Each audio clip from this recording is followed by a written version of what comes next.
జై సాయిరామ్. ఈరోజు ఒక భక్తుని అనుభవం గురించి తెలుసుకుందాం. మహారాష్ట్రలో బాంద్రాలో టెండూల్కర్ కుటుంబం ఉండేది.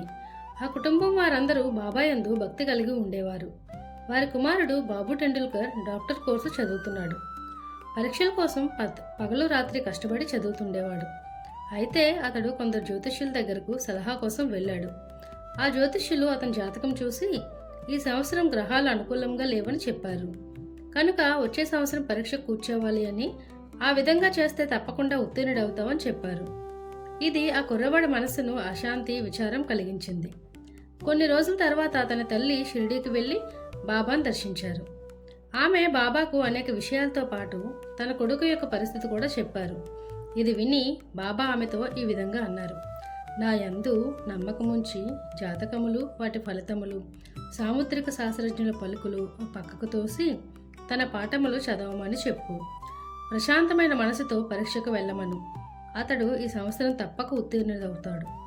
నా యందు నమ్మకం ఉంచమను. నిరుత్సాహం చెందవద్దు అని చెప్పు అని అనను. తల్లి ఇంటికి వచ్చి బాబా సందేశము కొడుకుకు వినిపించారు. బాబాపై నమ్మకంతో అతడు శ్రద్ధగా చదివాడు. పరీక్ష కూర్చున్నాడు.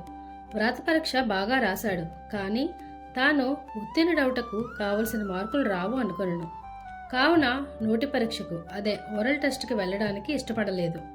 కానీ వ్రాత పరీక్షలో ఉత్తీర్ణుడయ్యాడు. కావున నోటి పరీక్షకి రావాలని పరీక్షాధికారి కబురు పెట్టారు. అతడు నోటి పరీక్ష కూర్చొని రెండింటిలో ఉత్తీర్ణుడయ్యాడు.